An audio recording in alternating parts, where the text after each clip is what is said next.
So, Tom, we both have been at this for a while, and I think we also remember a time before CRMs. But when did you first start working inside a CRM at your dealership?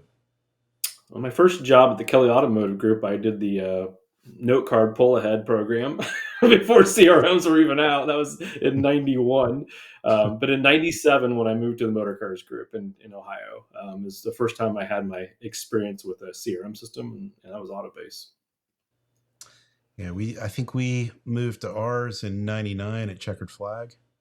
Um, the name of we went through so many CRMs and those many years right there.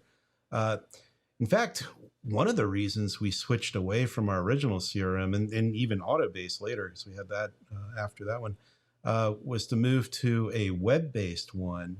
And it was because back in the early 2000s, even through the mid 2000s, we were buying leads. Remember that?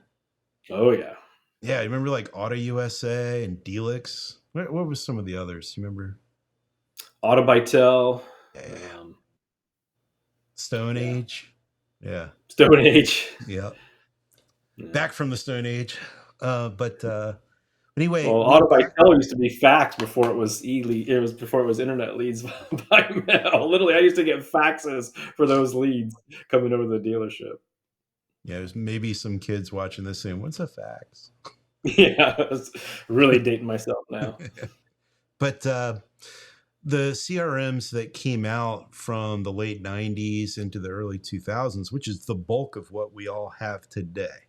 There's only like two that I know of that are pretty fresh that have gotten good market adoption. That's DriveCentric and Techion.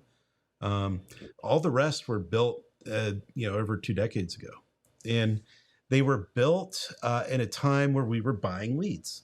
And because we were buying leads, we all needed a way to manage that expense because these leads were $17 to $25 a pop.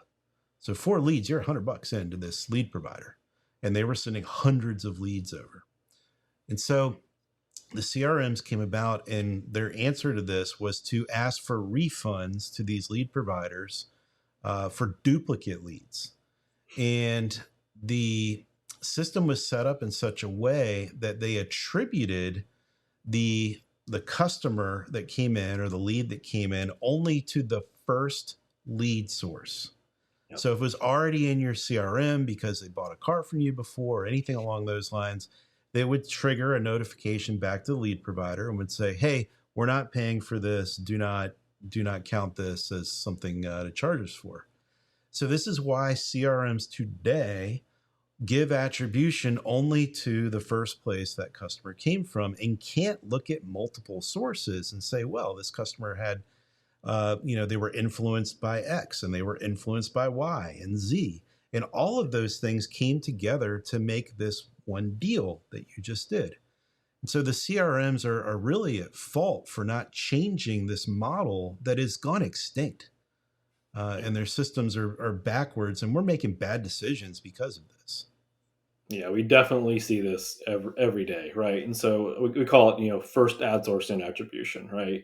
And as long as that lead or that customer record stays active, that lead source is the lead source. So when you pull your lead source report out of your CRM, it doesn't really matter which one it is, by the way, which CRM it is. I mean, that's what you're seeing.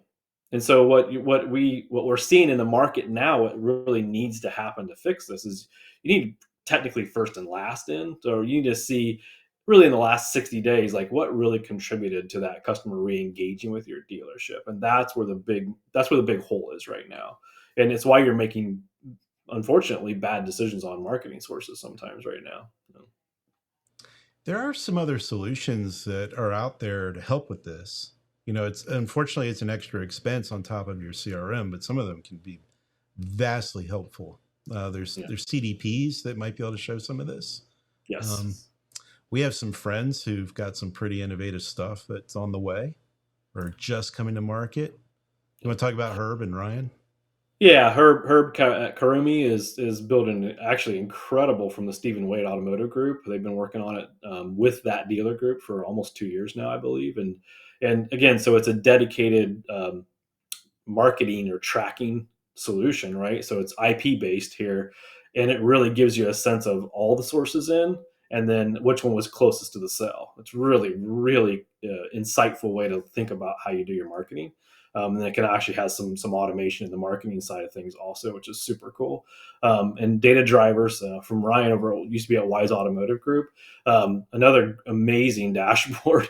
I think 20 groups are going to latch on to pretty quickly here, because he is a master at not only the marketing or ad sourcing, but how to squeeze every penny out of your marketing dollar. He's amazing at that. Having helped run a dealer group for many years, and now building this platform and this dashboard. But these are things that are well worth the monthly investment to really understand what's working and place your money to get your max bang for your buck, if you will. Yeah, because your CRM sucks at it. Not getting the job done, and you're not making enough decisions in this market anymore. As things contract a little bit, and profitability becomes a very big focus, you definitely need to make the right decisions with your money.